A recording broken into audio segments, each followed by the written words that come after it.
Thank you all so much for being here. Thank you, Roman, Susan, and Kristen and Nathan, of course, for hosting this and for inviting me to be here. I'm excited to think about or sort of remind myself about this work that I did. I guess yeah, 4 years ago, it seems like forever ago, but I don't know. So some of this is going to be a little.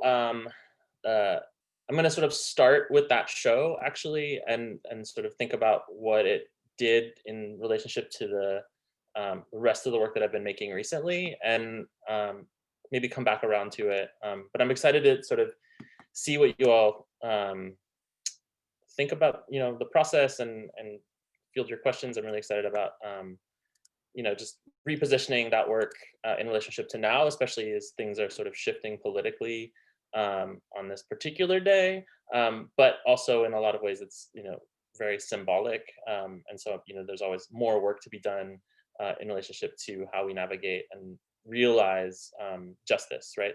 So first off, I want to just sort of quickly say that I'm currently living in Nashville, Tennessee, teaching at Vanderbilt University, which is the ancestral, ceremonial, and traditional lands of the Cherokee, Shawnee, Choctaw, Chickasaw, and Creek peoples. So I want to recognize these peoples as caretakers and stewards of this particular land that I'm situated throughout time, and wish to pay respects to the work they have committed to the influx of settlers over the several centuries, right? These people have nation boundaries in Oklahoma, North Carolina, Mississippi. After the Indian Removal Act of 1830 led forced removal to the southern tribes to the west of the Mississippi River. And this particular university and a lot of the territory which Nashville is built resides on land ceded in the Treaty of Hopewell. And I'm hoping that through this acknowledgement, I'm able to sort of consider other forms of spatial occupation that I'm sort of navigating and fielding, particularly through the work as well, but also just in my sort of daily life and ritual. But I also want to acknowledge this sort of other looming thing that sort of doesn't happen as often within land acknowledgements, which is a server acknowledgement. And because I'm using Zoom through my Vanderbilt account, my resources, the Vanderbilt resources, and Zoom tools are actually routed elsewhere. So not here in Nashville, but on the ancestral territories of the Manahoac, Piscataway, and Anacostan peoples, who have served as stewards in that region known as Ashburn, Virginia, which is sort of just outside of Washington, D.C. So as we continue to rely on digital platforms for everyday communications and meetings like this, and just talks and convergences, even if it's across the city, but ultimately across state lines and sometimes countries, we have to recognize that there's infrastructure and resources that are built and extracted on indigenous land, and understand that those ongoing digital convergences are always going to be reaping those resources. So with the increased utility of servers, data centers, and signal boosters that enable video communication and conferencing, these privileged capabilities further challenge ways we can adequately acknowledge the land to whom it shares history, right? And so due to the vastness of network length, infrastructures, much of which is buried underground, we can't see it. It relies on natural resources that are hidden through various forms of communication. We have no publicly available map to trace where these cables, tubes, and wires lie. And so there's no realistic way to know which indigenous lands our communications occupy. So of course, and then it's further complicated by understanding that a lot of data centers are replicated and copied under the auspices of safety, right? So if one server goes down, there's at least a backup somewhere else, but that space is never publicly acknowledged. So I want us to sort of be mindful of the ways that data in particular, and the sort of digital infrastructure that we allow ourselves to sort of participate on and in, has displaced many, many indigenous peoples, historically as well as continually, and sort of because we rely on this particular form of communication, it'll sort of inevitably continue to sort of be a concern for us. So I just wanted to sort of throw that out there as an initial sort of start before I actually jump into talking about this work. But I also think that it fields a really important series of questions as we sort of navigate the sort of conversations around racial justice, and what it means to sort of sustain histories and legacies of colonialism, and how we were able to sort of push back against those these sort of conditions and concerns. So I'm gonna play from, oh, I need to share my screen. That's what I need to do first. Do this. And now I can share. Great. So you should all be able to see this. This is the sort of the first work as part of this show that I had at Roman Susan, that was gratefully recorded by Lauren Sudbrink, who is here. Thank you, Lauren, for making this video with me. In which I was thinking a lot about the breath, right? And so for me, the breath is this thing that is an elusive form of presence, or it's a way of holding space, right? So for me, breathing room at Roman Susan was an opportunity to then think about how we can become present in our sort of absence, right? Or what are the ways that historically marginalized people in particular are able to bring life in various ways without our sort of immediate physical presence. A lot of this work, I think, was coming out of reflecting and thinking about my relationship to the larger Black Lives Matter movement, but also thinking about the ways that, and I was really coming back to particularly the death of Eric Garner, right? And so what are the ways that that particular erasure via the breath can then propel other kinds of work in which a presence can be known through one's breathing, right? Or how does the breath then further acknowledge the presence of a body, right? And so I made this video performance work that essentially draws on my history as a clarinet player. I learned to circular breathe as a clarinet player.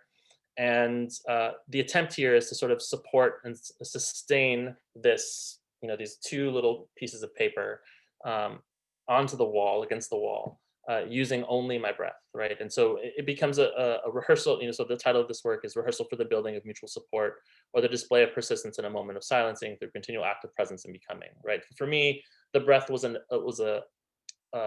is a remnant of presence, and it's a thing that is always in the process of becoming, right? When we take air in, our body physically and chemically changes and alters the chemistry of the particulate.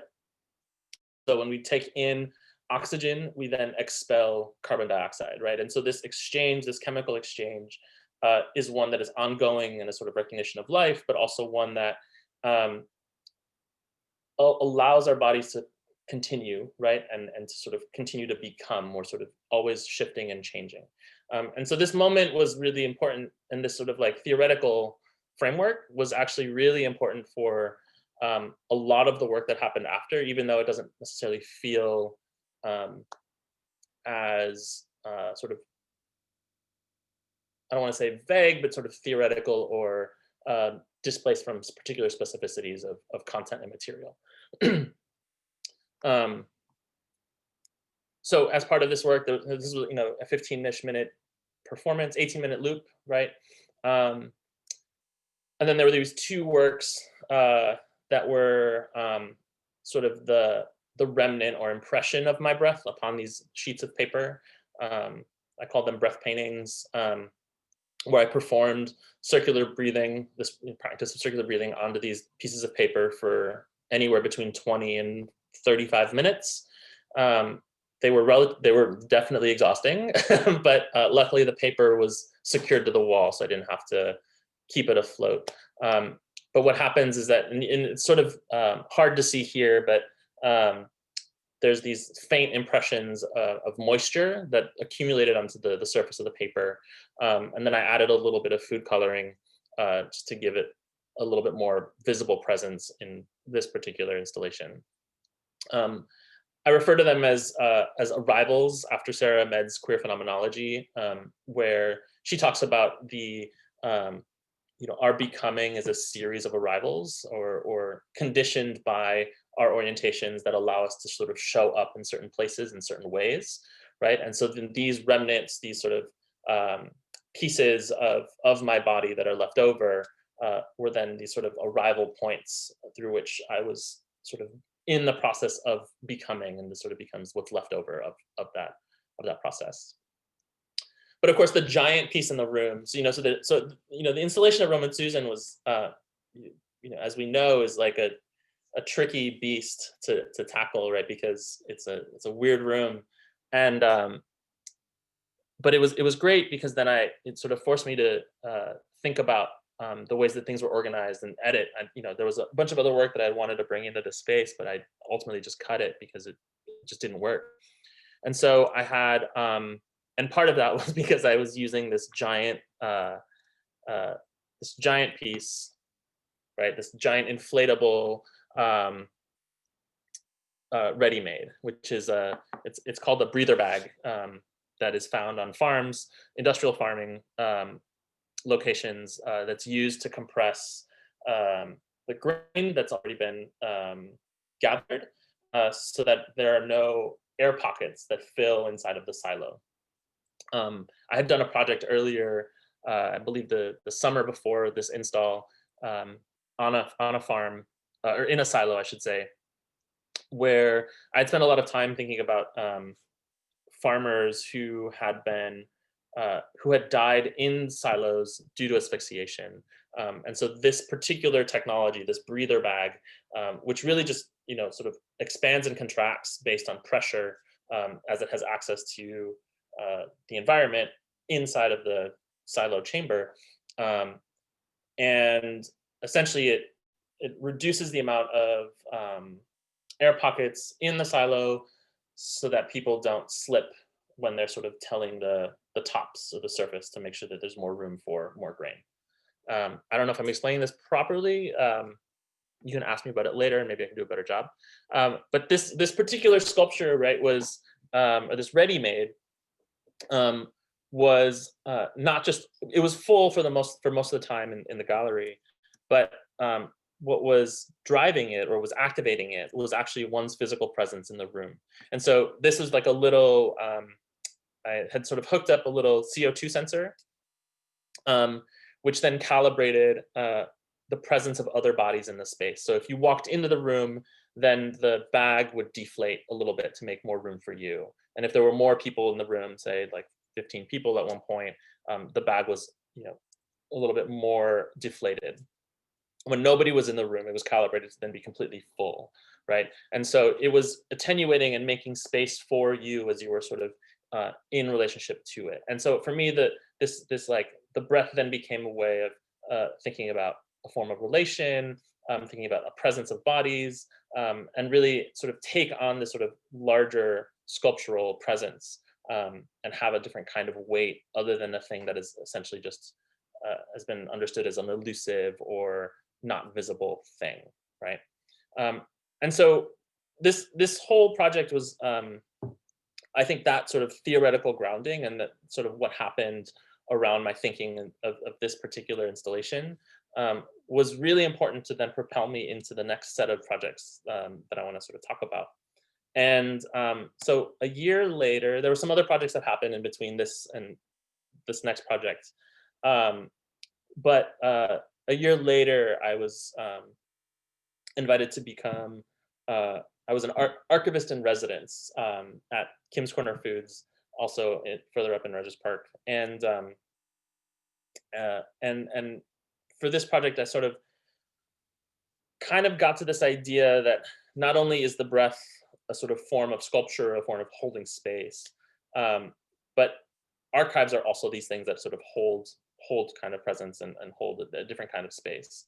And I kept thinking about the relationships between archives and breathing, and thinking about how the breath can also be an archive in and of itself, right? We take in our surroundings, in a sort of poetic gesture, right? We take in what is around us, we take in our environment, but what's in the environment, what's left of that space is, has remnants of things that happened prior to my moment of arrival in that particular area, right? So it could also be things that linger in the air from 20 years ago.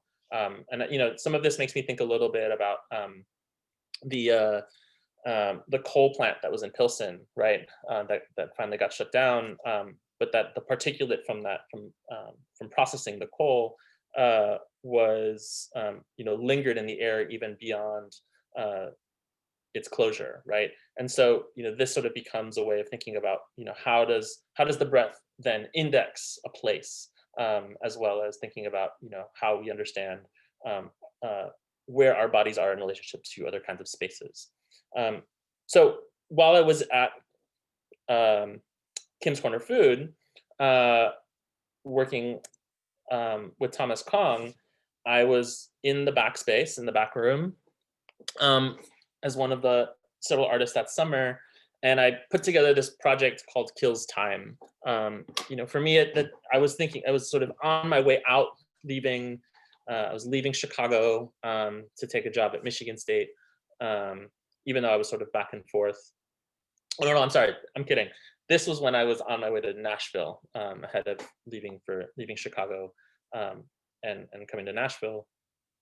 And so it was both my I love you, Chicago, I'll see you again soon kind of show, but also this way of thinking about how can I find moments of the breath, or things that allude to the breath through some kinds of abstraction, right, or in someone else's things, right? So as I was packing my own stuff, it made sense to me to then sort of look at Thomas Kong's archive of collages and projects that he had been using and making to develop an entire project built out of his stuff, right?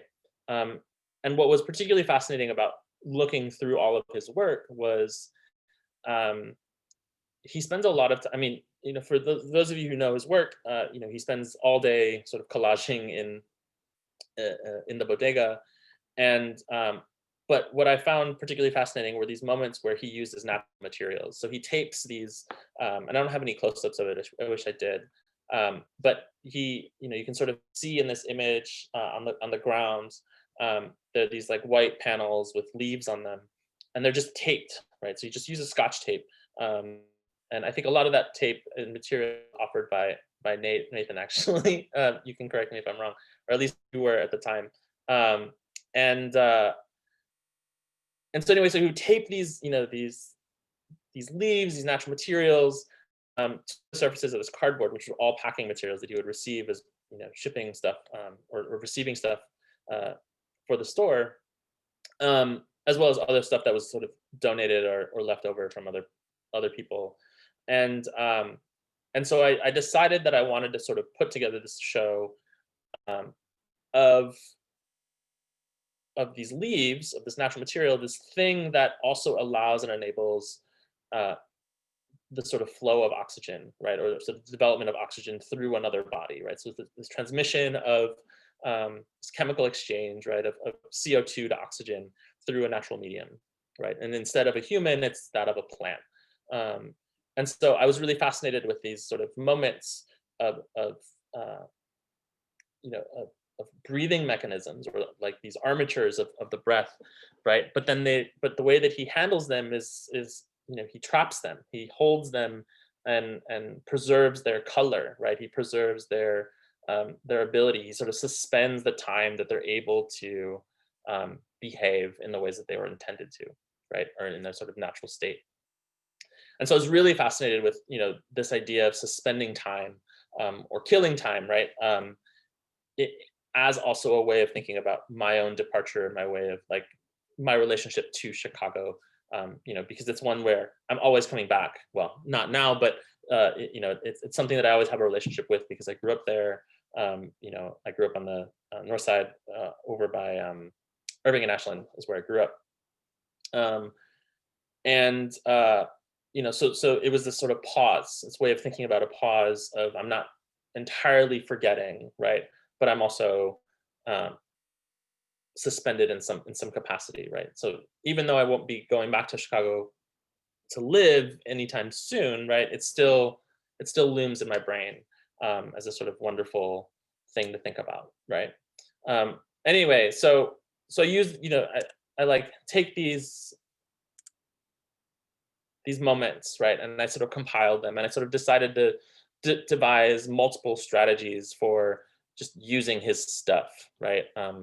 So, and because of the layout of that room is very peculiar, right? It gave me sort of multiple opportunities to explore different kinds of sort of formal and sort of playful, just sort of exhibitions or miniature, installations, right?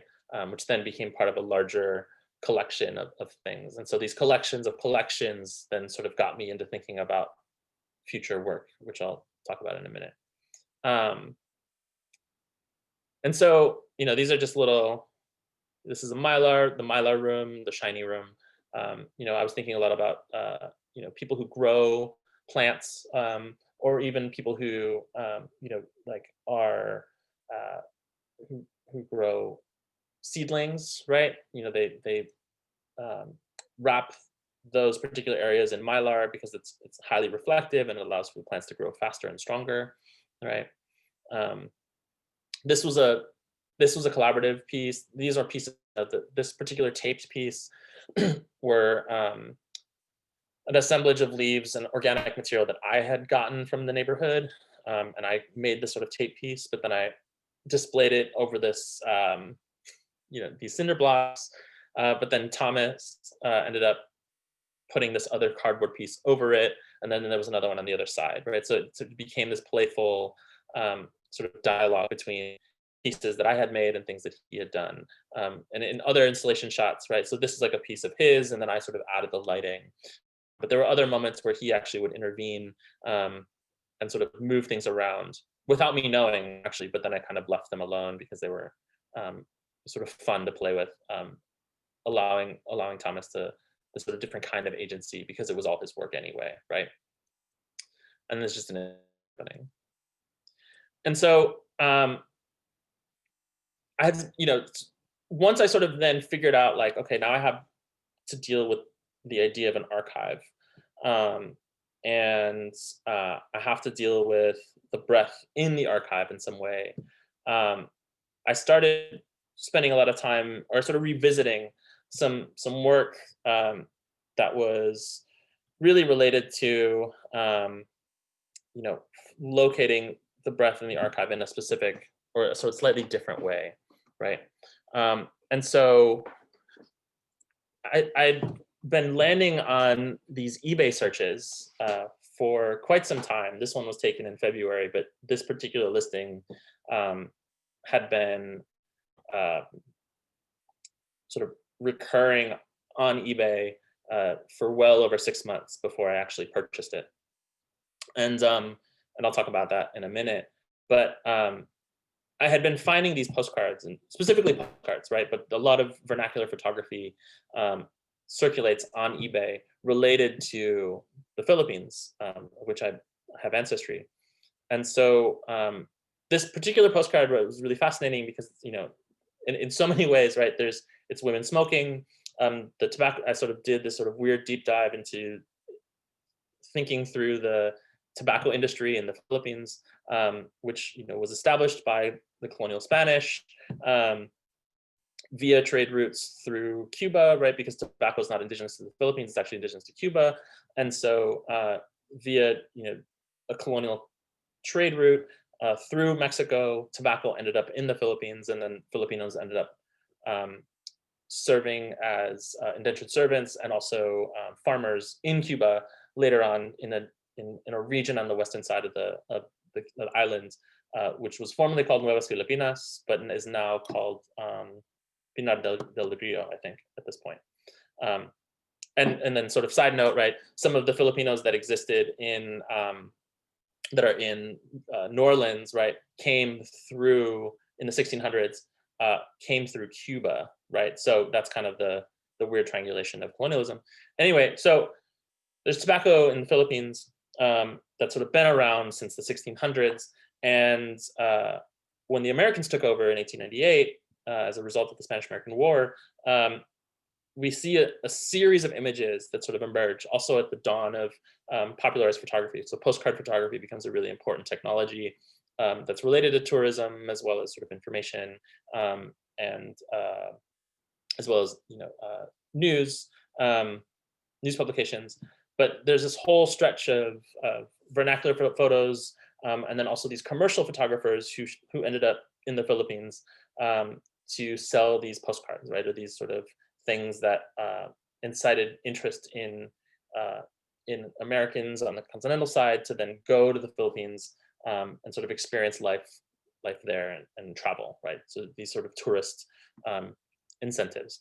And so this particular image is really fascinating because not only does it show two Filipinas engaged in smoking this cigar, and actually it's weird. There's actually two cigars that are there, but one is hidden. So the woman on the left is actually holding a separate cigar in her hand. You can't really see it because of the way that this image is posted. But the other woman on the right, her cigar is well over a foot long, right? So there's a lot of there's a lot of really particular reads that we can get into that I'm not going to get into right now. But there are a set of, I think there's 3 other similar postcards of these two women that sort of portray the cigar as this particularly phallic instrument that then sort of puts them in this sort of like very sexualized position, right? And so anyway, so this becomes like a really fascinating remnant of the ways that tobacco is an index of the breath, but also sort of has all this other baggage that's related to it. And so I tell this as like a primer for where I ended up with the breath as attached to an archive, but also finding the breath in images and finding the breath in archives that I was going to then work with later on. And so I was in Michigan in 2017, 2018, working on a project for an exhibition. And I had spent a lot of time in the Worcester Archive at the University of Michigan, Special Collections. And there are these albums that are, relatively, this particular album I think had 112 pages of postcards, and then other sort of photographs, and then these ones that are sort of stacked on top are just things that were sort of inserted later, or just in the collection in that particular box, maybe not attached to this album backs. But a lot of these postcards that were then produced actually weren't sent as postcards, but they were actually bought and collected and added to these albums, which then soldiers would take back to their homes and show their families all of these images somebody else has taken pictures of, right? Because maybe they didn't have a camera, or they just didn't have the ability to process these images. So they would go to the ports and buy collections from people, from postcard sellers who would sort of mass produce these things and sell them either on the boats or at the port specifically. And then they would sort of put these in these albums and carry them away. And so with this sort of archive of stuff, I'd spent that whole year really spending time looking for images of the breath in this archive. And I found a lot. I found a lot of really wonderful images, a lot of weird images, wild things. But what ended up happening was not actually a show that I produced around the breath specifically, but was one where I was thinking a lot about the idea of presence in absence, right? Or ways that we are able to sort of show up in a particular kind of absence, or what are the things that exist around the absence of a thing, right? So if the breath is a sort of index of a being or a body, right? What are the things around the breath that then condition us to understand that person's subjectivity? So I put together this show called In the Absence of Sight, Michigan State, which was entirely built around images collected from these archives, primarily in Ann Arbor at the University of Michigan Archives, but some from the Smithsonian in Washington, D.C., which I had spent a week there just doing research and other stuff. And this particular show was fascinated with this sort of the mythology around the aswang. The aswang is a Filipino kind of mythical creature that feasts on the living at night. And I was thinking a lot about how this kind of the aswang is this like creature that could or may have pushed back against the ongoing daily life of colonialism in the Philippines, right? So the U.S. After the Spanish-American War, the U.S. sort of formally held the Philippines as a colonial power until 1906, and so for these 36 years, actually 40 years, right, of official U.S. colonialism. And then, of course, there's lingering effects that happened well into the 90s and early 2000s. But during this 40-year period specifically, right, the U.S. just couldn't get it together politically or even institutionally to actualize the sort of colonial imaginary that they had sought out at the beginning, right? So their dream of manifest destiny was sort of failing over the course of 40 years. And sort of the idea for me in building this exhibition around the aswang was one that maybe the aswang were killing off these colonial powers little by little over these 40 years, prohibiting them from actually being able to quote unquote succeed in their colonial project.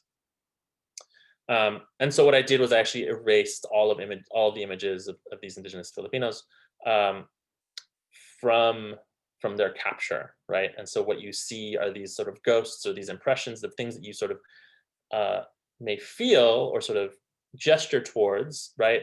But the figure is never fully there, right? And so this became a way of thinking about the idea of presence and becoming, which goes back to that early work at Rome and Susan, but in an obviously very different and sort of material-based kind of way, right?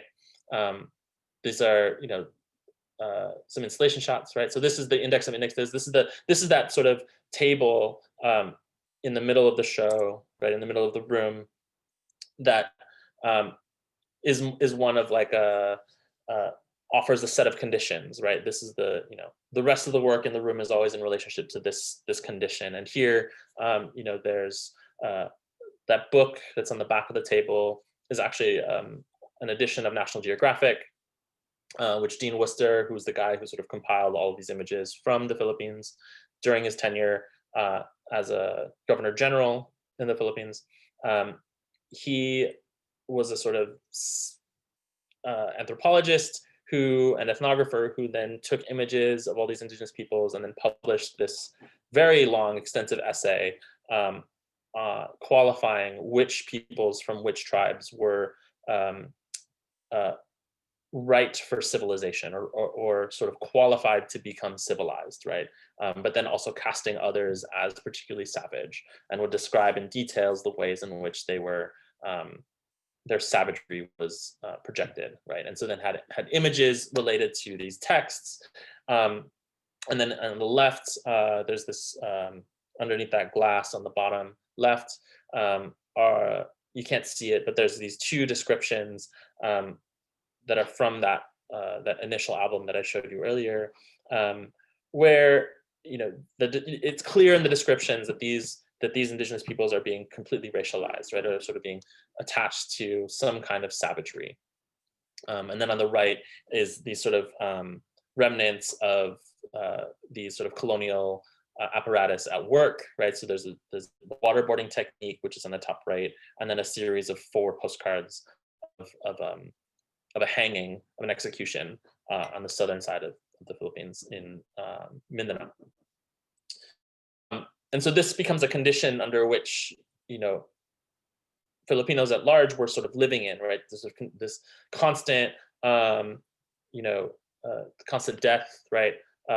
There's moments of, carcerality. There's these, these colonial impacts on the daily lives of indigenous peoples that, then allowed me to make this work around them that was about this, these particular, removal or the aswang, or the sort of refusal of these images. which I think also has a lot of really particular resonances today when we think about the carceral state and its relationship to policed bodies, particularly Black bodies, in as we're sort of beginning to, as the sort of US is beginning to realize the series of injustices that have been happening, right? These are just a couple images just of the work.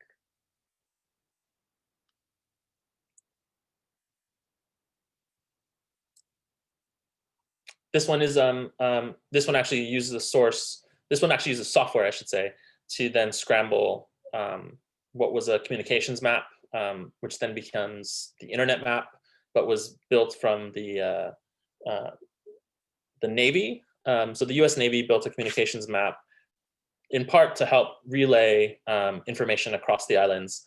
But again, this is sort of an early sort of remnant of the relationships to digital infrastructures, to colonial military aggression, right? And so what I'm doing here is I'm actually using software to scramble the image, which then makes it illegible, right, in its entirety. And then one of the other sort of big aspects of this work, as I was sort of thinking about the archive in particular, as well as images that we sort of see and experience in sort of museum spaces and institutions, are that everything is sort of behind a piece of glass, right? And so I sort of stack this glass as a way to think about the impact of and to what extent we're able to sort of touch or even like gain access to the kinds of images that are in this colonial imaginary, right? But then again, it's refused by these overexposed negatives, and these are actual postcard backs that were used during that era that I was able to find, also purchased on eBay, right? But these are overexposed things that are then sort of encased in a stack of glass as a sort of poetic gesture to the ways that we are able to navigate and handle our relationships to images in institutions, right? So all of this stuff then gets me to this idea of constraint, right? And while I was sort of making this work, I hadn't really quite figured out that, I knew that I was finding the breadth in archives and the breadth in images in particular, but I hadn't really figured out what it was doing, right? And so I ended up figuring out that a lot of these images that were taken in the Philippines during this time were ones of constraint, right? They become ones where the body is imaged in constrained positions in relationship to the breath, right? So images of smoking, right, is a sort of inhibition to breathe, or is sort of the inhalation is sort of being changed and shifted by the smoke of tobacco. And then, exhales were then relegated by the establishment of military marching bands that were really popular at the time. And then also the occurrence of rupture, right, or hanging, which was a particularly unique, and not necessarily unique, but it was a specific tactic of execution in the Philippines during the Spanish-American War, which was also then combined with waterboarding, torture, right, which was another sort of sensation of drowning or not being able to breathe while you're underwater. So this sort of creates the conditions of constraint that I then sort of fell into, understand, and it really put me in a position where I understood the breath as one that is related to power. And I sort of already knew that when I'm thinking about Eric Garner, right? I mean, the images of that particular moment, right, are so visceral and it's sort of like inexcusable, right, and also very, very apparent. But for whatever reason, it didn't quite click that this was also a thing that has been ongoing beyond that particular moment, right? This is something that is sustained, for well over a century at that point. And I'm sure, even before that, during other kinds of hangings and executions, where the breath is then controlled and one's sort of mortality is tethered to one's ability to breathe, right? And so with that sort of moment, I put together this work at Boundary in Morgan Park, Beverly, right? And it's a garage gallery run by Susanna Popish and at the time Larry Lee, and this was a show that it took me a while to sort of figure out and approach, but it was one that was really important, I think, in the development of this work, and really sort of establishes the conditions of power, breadth, and how we understand them, and how we sort of access them. And so I made this work is the installation was called "The Dead Are Not Altogether Powerless," which is actually a quote from Chief Seattle after in sometime in the 1830s, 1840s. I can't remember exactly the date, but it draws on this sort of speech that he gave in relationship to how the dead of his people could still be present, or how the spirits can then engage and push back against colonial powers in the Pacific Northwest at that time. But here I'm sort of appropriating it in the relationship to the histories of colonialism in the Philippines. And so in the center of the room is, so this is the sort of, when you sort of enter into the room, you enter in with this sort of black square that is actually a series of planks, right? And across from it is these two suspended speakers, or two suspended microphones over speakers, which then provides a feedback loop. I don't have the audio with me right now, but there's this sort of recurrence of time, right? It's replication of time, but also it is one that has a lot of there's a lot of tension in that particular cavity, in the space between the input and the output, right? And as the sort of the microphones sort of slightly sway, right, based on if you pass by it, your air pressure just pushes them a little bit. The frequency slightly changes. And so I wanted to position this particular work in relationship to the idea of feedback, or this sort of recurrence of a thing past that is also the future, that is always present and yet not always visible, right? So in this particular instance, right, the cavity, the space between input and output is that which comes back, and that which changes the feel and sensation of the room in particular. And so then when you get to this room, you sort of see these sort of very formalists, rectangles, and these shapes. And then at the edges of the walls, you can see in the top left here, there are these shelves, and on these shelves are then the actual remnants of these objects that I've been collecting. And in this particular moment, you see, it's the series of a hanging. And so this is a set of postcards that I purchased on eBay that were circulating for some time, that show the actual sequence, right? The one of the actual execution, the moment of hanging, is flipped over. But in this, you get a sense that there was a desire, a sensation to want to sort of be present in that moment through photography, but also to capture it in series, right? To sort of get each of those specific moments documented and then printed and then recirculated, right? And so that, once I sort of landed on that particular set of 4, which were also in the past show at Michigan State, I had spent, I'd just been finding more and more of these particular execution postcards. And now at this point, I sort of have, I have a lot of them, which is both a complicated question, but also one where I'm thinking a lot about this idea of digital harm reduction, right? So then for me, circulations and sustaining power through the breath, sort of recognize that to sustain power through the breath is another way of, is one way of thinking about it. But I also want to, because these are all images that I've purchased on eBay, I wanted to figure out a way to offer some kind of digital harm reduction, or what does it mean to sort of position the removal of these kinds of images, right? The images of constraint related to Filipinx bodies. How can I then allow for that removal to be actually a move of harm reduction, but also one of healing, right? One where I'm offering some kind of, in an abstracted way, right? It's a different kind of mutual aid or a different kind of mutual support, where I'm able to then contextualize these images in a different way than without having any sense of context, which is often the ways that these images on eBay sort of circulate. They sort of post the image and a lot of details of the shots, but then they don't really give you anything else other than it's non-refundable and sold as is, right? Some of these, the typical sort of vague used object sales that happen on eBay, right? So I made this work.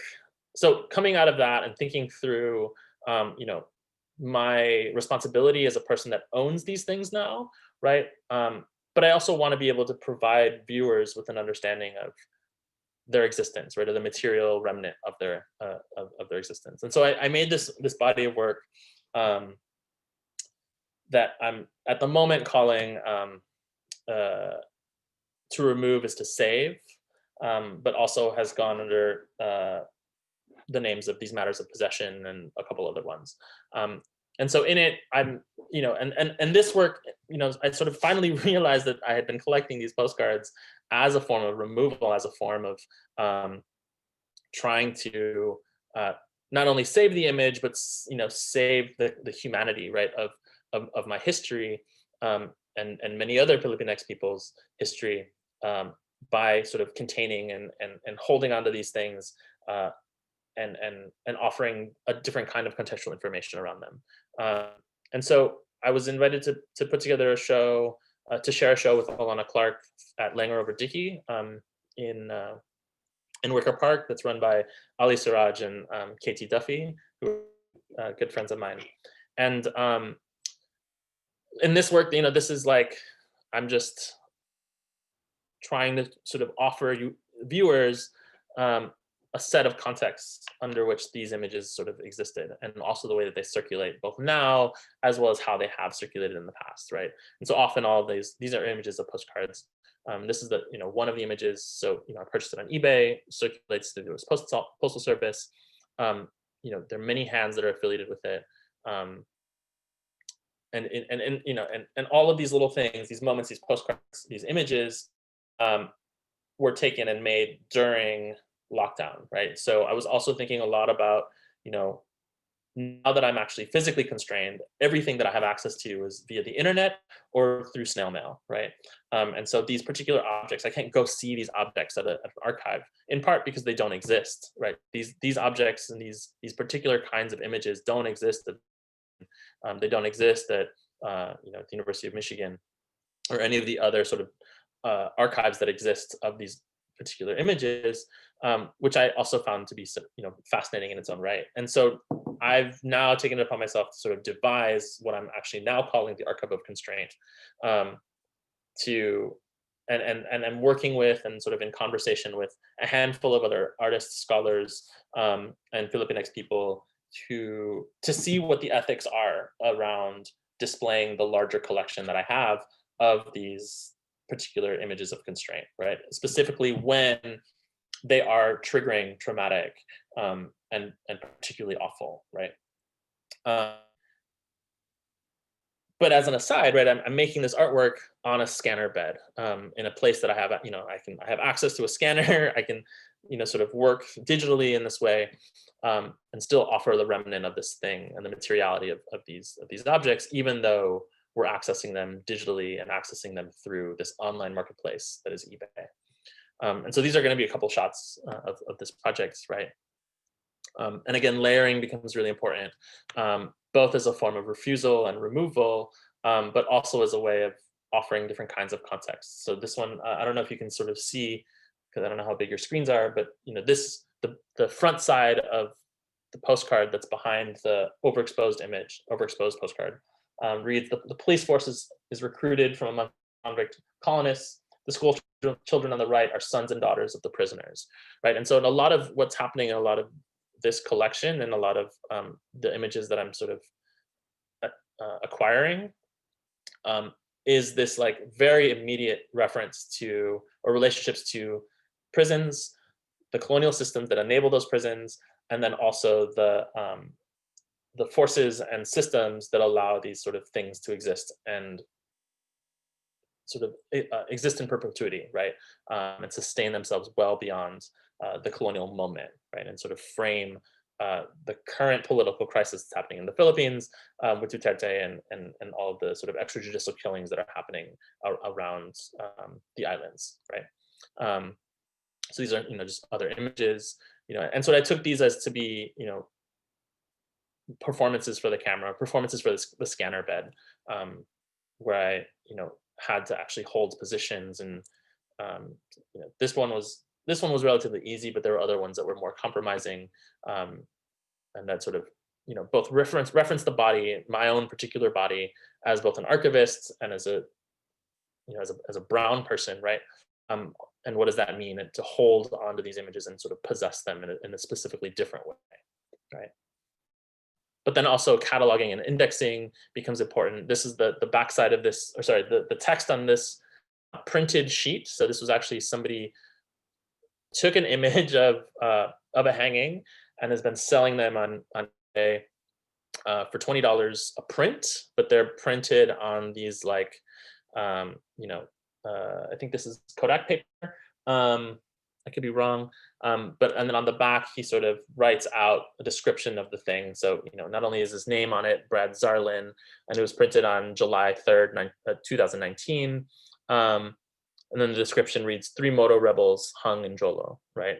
And it's of a particular moment that's also not written about in any texts that I've been able to find, right? I found this book, this catalog of products from the Industrial Division of the Bilibid prison, right? So, and then inside is, I've inserted a press photo from the Bilibid of prisoners actually weaving the rattan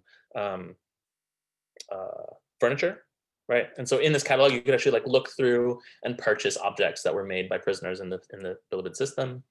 There's prices that are listed in pesos, Filipino pesos, and as well as in US dollars, right?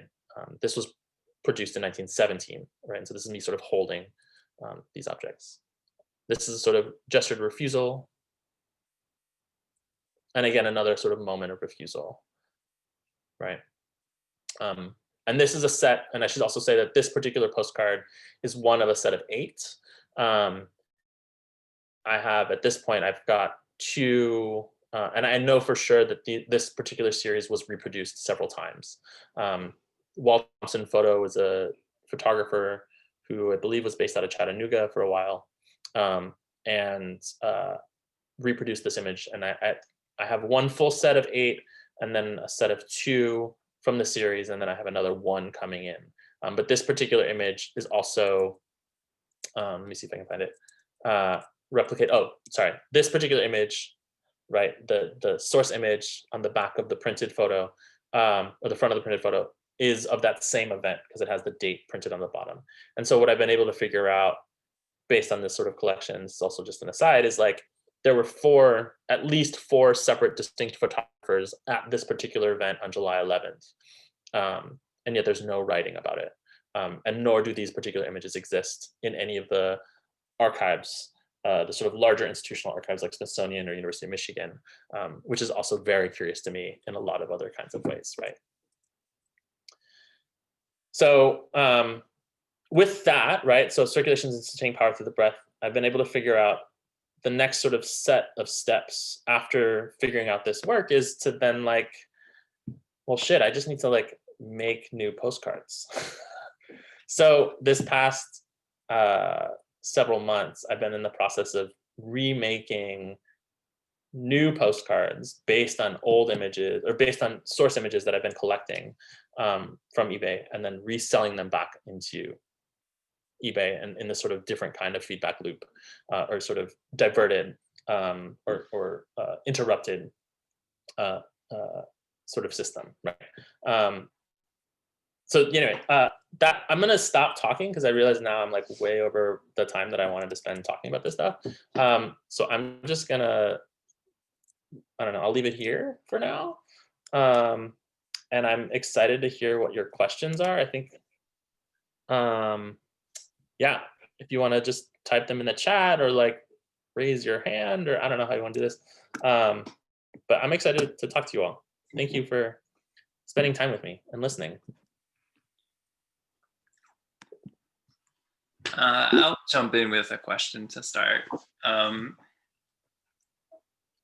The new scanning works make me think about this a lot, but also I think when the US first decided that we were going to close things down, several days later, you were the first person I saw performing like on a live stream situation through Experimental Sound Studio. It did not surprise me at all that you were the first person I saw on the internet on a big screen performing. But I'm mostly curious, like your work has a lot to do with the relationship of people to technology, and the moment where everyone is forced into available technologies that no one is using, like this, en masse, where like people who would not be using this technology a year ago are now very familiar with it. I'm just curious about your read of that in general, and perhaps like what that does to how you're working.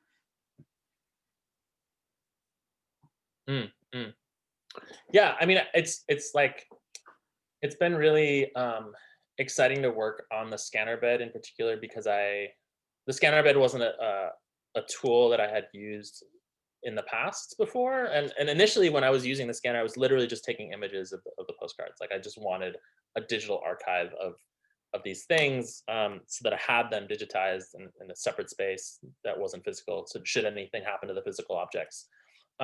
And it became something where I was, even though like I know how to use a scanner, right? But it became, when it sort of shifted from just the tool for utility into a thing that could then make work, it became more of a playground, right? And so I was then approaching it in a sort of improvisational way that was playful, that was sort of ignorant of its capabilities, and also the ways that I could then engage this thing that was also like weirdly, I mean, it's like very much a part of imaging technologies and histories, but also something that I was like, oh shit, I have no idea what is happening with this thing, right? And I say that in part because I feel like with, particularly Zoom technologies and also just the internet, when we're sort of engaging in these new things, right? We don't have there's no real precedent for our engagement for it, right? Especially if we don't have history with it. And so I feel like there's been a lot of really exciting play with the format, and ways of engaging and interacting. I mean, even just the idea of like blowing up the chat as a new phenomenon. Like when I'm teaching classes, I'll have students who are just just having a great time in the chat, which is awesome to see, right?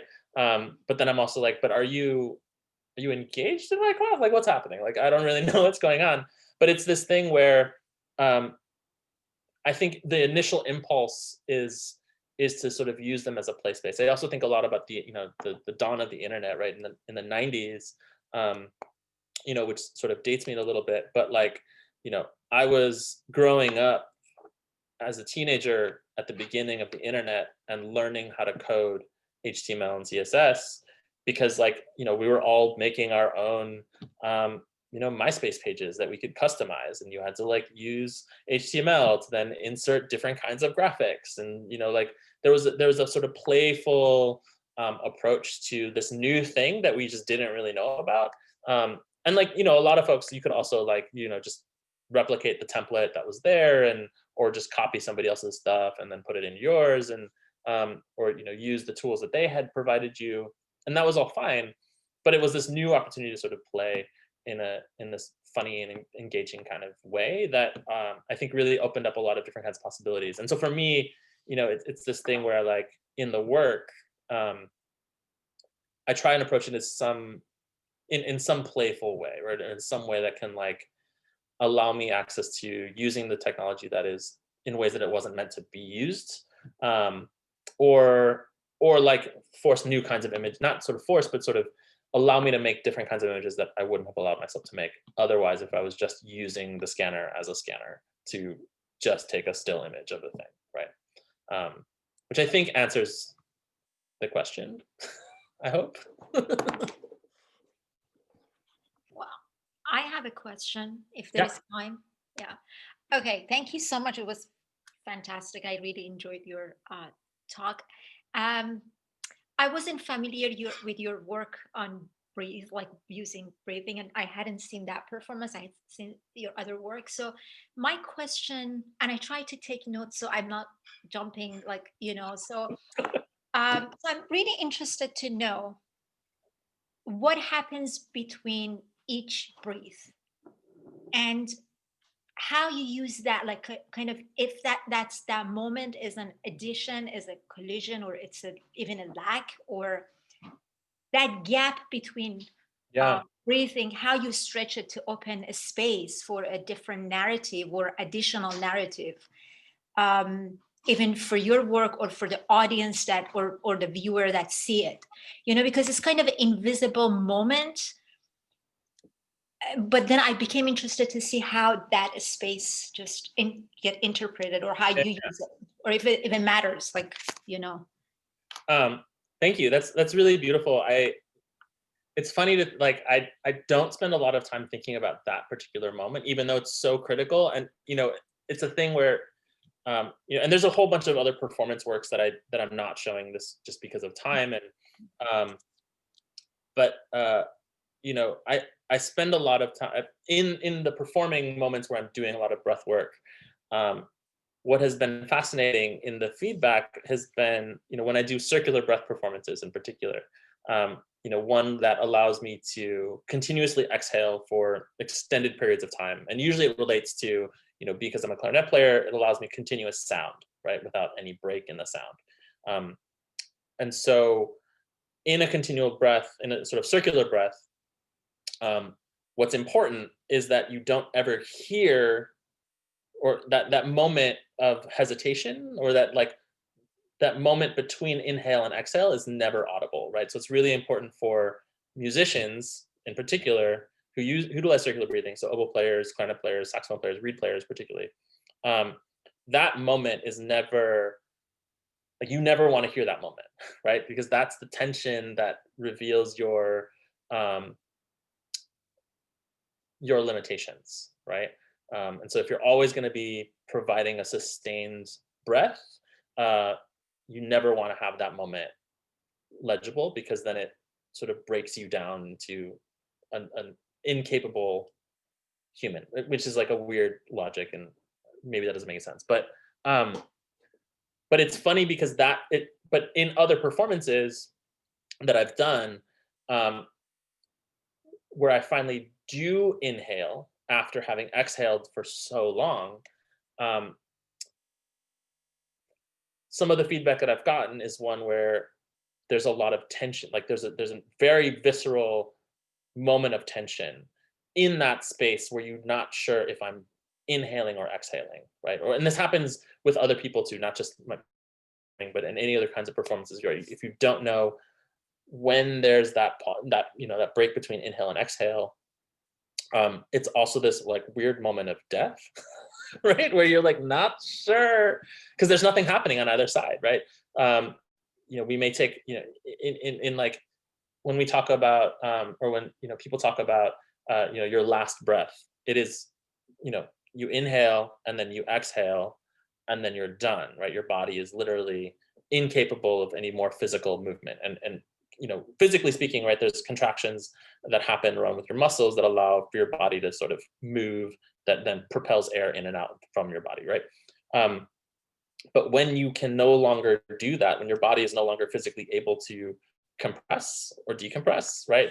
That's that tension. That's that in the inhale and exhale that then proves or that sort of reveals your mortality, which is very wild and weird. But it's something that I haven't it's not forward in the work. I think it's something that I've internalized subconsciously as a don't let that happen kind of thing. But yeah, I think that's kind of where that moment lives. Although I'm not 100% sure. I haven't spent enough time thinking about it. So thank you for that, because I want to think about that. Thank you so much. Any other questions? I know I don't know how much time we all have, but it's 8:10. central.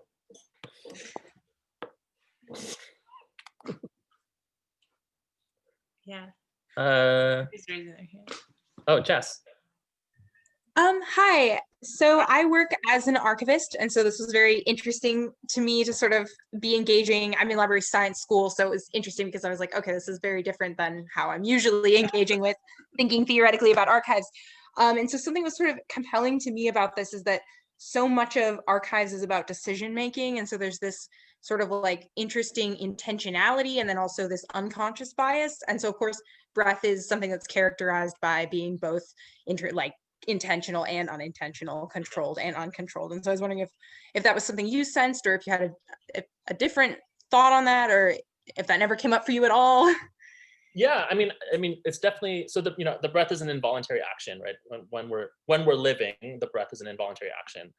When the brain is no longer capable of processing information as a sort of mortal state, when you're literally brain dead, then your body still might be moving, but it's a very different sensation, right? I mean, I don't know, I don't have that experience yet, right? Hope not to for a long time, but this is how I understand it, right? And so I guess, I mean, it is fascinating to I mean, I think a lot about the ways that decision-making processes happen within archives. In particular, there's this sort of side project within the Archive of Constraint that I'm building, which is one where I'm actually developing, I'm trying to figure out all of the metadata that would be related to these images, and also ways to describe the breath in ways that are instructive and influential, and whether or not, even just managing the rhetoric or context around the archive itself is enough, or if I need to actually embed it within the metadata itself. That's a sort of other question, and maybe I'll have to pick your brain as an archivist and how you might navigate that question, right? Because that's something that I'm trying to wrestle with and figure out, both as a sort of utility, right? What is the use of that kind of language and rhetoric in an archival context for a researcher to use, or if it's like kind of just sort of secondary poetic information that is like cool to think about, but maybe not immediately practical, right? And I think that's also, for me, that's the intervention, at least on my end as an artist, is like, I can then take this I can sort of change the way that this information is legible and read through the introduction of the ways that it's categorized and cataloged, especially because the breath is something that is not necessarily inherently part of cataloging systems, or at least the ones that I've encountered and engaged in. There's images of tobacco smoking never use the word breath in the cataloging metadata descriptives, or even like marching bands, right? Things that are that involve the breath to produce sound, they're never related, right? And so I do think about them, but I think at this point it's a little semi-internalized, and then also try and project how I might categorize them when I have time to figure that out, which I haven't made the time yet to figure that out. I think Thank you so much for answering my non-question, and I really wanted to just stress that is fascinating, and that your questions about metadata are also really fascinating. So thank you so much. Yeah, I love to nerd out on metadata with other archivists, because it's also like, but I think also what's important about that question really, and for those of y'all who don't know about metadata is sort of contextual information about the thing that is being described, right? So, but it has a really huge power in the way we organize and categorize information, which ultimately then gives us access to that kind of information later on, right? So if we see a series of images that are categorized as like, related to an imperial moment versus like something, if it uses the word imperialism, that's one sort of way of thinking about the image, versus if it was just a description of this event happened, right? That changes the way that we understand and unpack that particular history and image legibility in particular. So that's why I'm really fascinated with it, because it really gives me a sense of, it's the ability to change the way we understand and know the history of a thing or a concept. That's why it's really fascinating. Anyway, sorry, I'm nerding out. Other questions or thoughts? If there's time. I don't know if there's time. I don't know where we're at. I'm just curious about how the images that you're reselling back on eBay, like how you've manipulated them. So let me I'll show you the screen again. So the way that I'm selling it is as like I'm using all of the words and the terms that would be in another sale of an actual postcard. And this one is like not the best version, I think. I mean, it currently has, actually this one has 2 bids on it, not 1 bid, not no bids. So there's actually like traction on it, which is also wildly fascinating from just like a sociological perspective. But anyway, the images are made in such a way that you can still tell that it's drawn from the same image, but I'm refusing that moment of the hanging, right? So you're getting a sense that this is actually an object, and because they're scanned at high resolution, they still read as an actual object, right? And when you get it, when this person wins the bid, they will receive a postcard-sized image. They will receive a postcard. I will print out a postcard and put postcard on the back, right? On, a heavy cardstock that's still legible and still usable as a postcard. But the image on the front is not actually the image that they desire, right? It's 2 cropped images from other original sources. So they're still getting the product that is being sold, right? It's still a postcard. It still has, Wall Thompson photos as a source material. It's still it's a real picture postcard, right? Because it is a real picture printed on a postcard. So all of the sort of rhetorical devices that are used are still there, but it's just flipped in a way that no longer gives them access to that colonial gaze and colonial object. Were you moving in that direction as you received that Kodak sheet of someone just reproducing images and pushing them back out? I had been thinking about reproducing postcards before that sale, but I hadn't quite figured out what made the most sense. And now that I figured this out, I can start making more and have more. And now that I have, a bunch of images to work from, it's like, and ways of focusing and shifting the gaze, it's now a template that I can just sort of propel out into the world.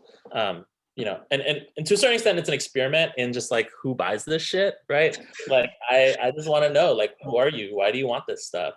And, we'll see, they may like give me a bad review, and maybe that it tanks my reputation on eBay. Like, I mean, at this point, like, I don't care, right? But I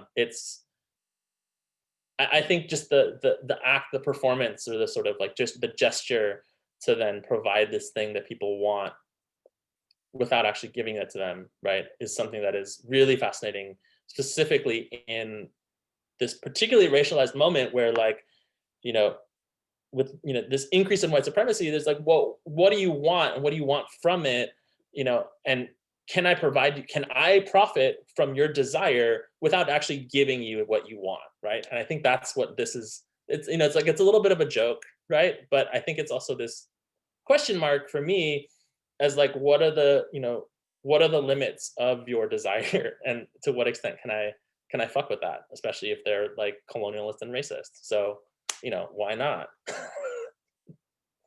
Juan, you had a question earlier?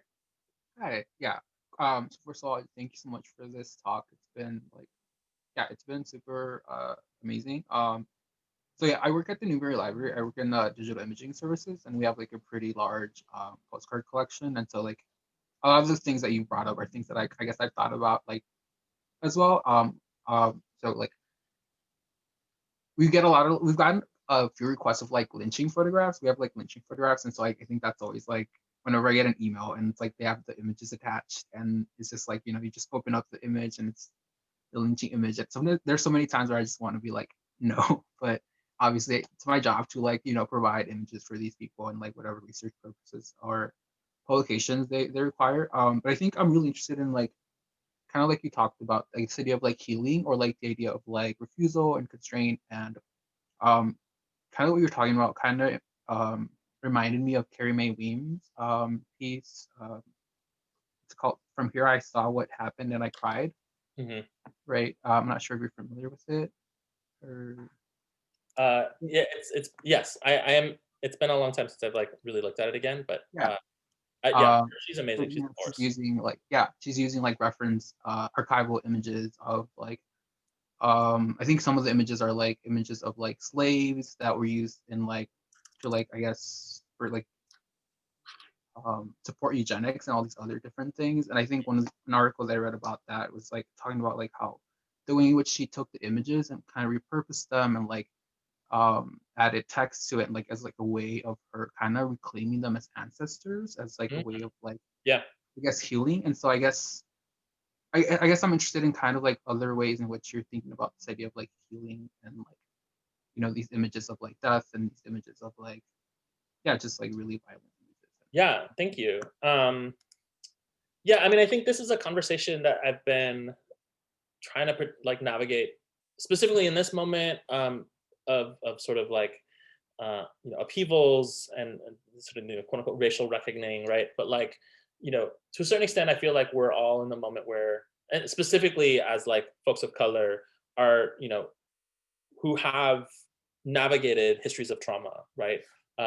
Both internalized trauma as well as ones that are sort of ongoing, and specifically ones that we see on television when we see ourselves being traumatized, or other bodies that are relegated to various kinds of displacement, marginalization, right? I mean, like the list is ongoing, and so to a certain extent, for me, I wanted to like this process of, I think at the front, right now, I just need to remove these images from circulation, because I feel like the ways that these images circulate is has a lot of harm affiliated with it, right? In part, and most of it is because they're not contextualized. I think that's the really important critical part of this, is that a lot of the images that I see, that I gather from eBay, have zero context around the conditions under which that person was being murdered, right?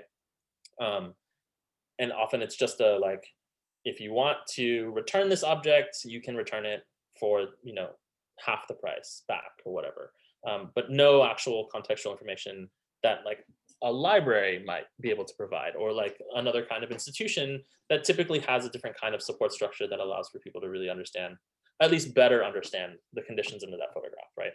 So I think for me right now, the intent, the first stage of healing is one of removal from circulation that doesn't allow that particular kind of imagery to float unwieldy, right, on the internet,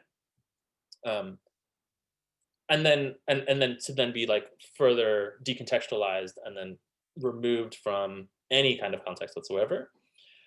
And then I think the next step for me is like, in this process of healing, is to then not only initiate and have and continue and sustain conversations around their presentation and the conditions under which we're able to see them, right? Because also seeing is a form of power, and is and offers us a different kind of privilege to be able to actually look at traumatic images, or witnessing, right? Witnessing becomes a sort of other kind of privilege. So I think the work, and specifically if I'm like committed to decolonizing, right, is one where we're always in conversation about the ethics around the use and utility of the image, and that these particular kinds of images, right? And so in conversation right now, with a handful of folks, and I've been having conversations over the last 2.5 months, about the ethics about and responsibilities that I have as a collector, at this point,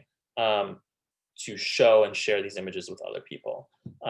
And I think the consensus is, obviously, like, people should have access to it, right? I think that it's important that people have access to this history in particular, but what I'll be able to do at this point is actually provide context and a framework for which people are able to engage in these kinds of images. So before you even look at the thing, you have to then read about or understand a little bit, or at least I've done my due diligence and provided people with a context under which these images have been collected, but also under which they've been taken, and to whom that they're actually possessed under, right? You know, I think about like, you know, images that are affiliated with the Ayer collection, that are not just at Newberry, but also the field, right? I mean, there's a whole room dedicated to these books, these, you know, these images and objects, documents, manuscripts, all of this stuff, that were attached to expeditions that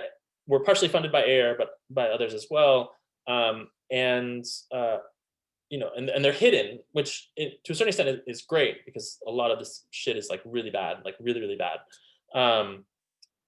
But you know, it does call the question, right? Like, what are the conditions under which these things were collected? Who was able to have them in the first place? And also, to what extent, you know, like, and what's been fascinating about you know, other moves at the Field Museum is this, you know, repatriation of objects, or sort of what's the word, where it's sort of like where a community or person has the actual ownership or possession of the object or thing, but that the institution is able to then sort of loan or borrow it on a case-by-case basis, and provide access to that image or manuscript through the institution, but only under certain guidelines that are outlined by the holder and collector, right? And so I think a lot of those kinds of questions about who has access to things, but also who owns the thing, becoming imperative to the ways I'm working with this particular archive and trying to figure out how to navigate its future life, right? Because right now it doesn't exist under the, it doesn't have an institutional affiliation attached to it, right? It's just, I'm calling it the Archive of Constraint, but it's, you know, it's not funded by an institution, or it's not supported by, you know, Vanderbilt University. This is like my stuff that I hold, that I, you know, and if you want access to it, you have to email me, not like Vanderbilt Library, you know, and then somebody will pass off the email to somebody else who works there in collections, and then the collections manager will then give you access to it. You know, it's not one of those things. This is a one-person operation, right? So, yeah, I mean, I think, I don't know, that's a wieldy answer to, I think, what your question was. So hopefully I answered it in a way that was useful or helpful. Yeah, that was super helpful. Thank you. Great, thank you. Amazing.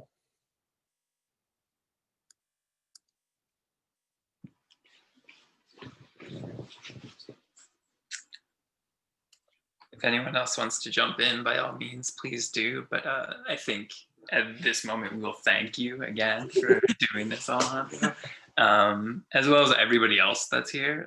Thank you for being with us on the internet and in Chicagoland and everywhere else you are, including Nashville. And we are going to do this with different artists every Wednesday until it gets warm out, basically. So who knows how long that will be. And we're really grateful to start tonight, inaugurate new things, move towards something else.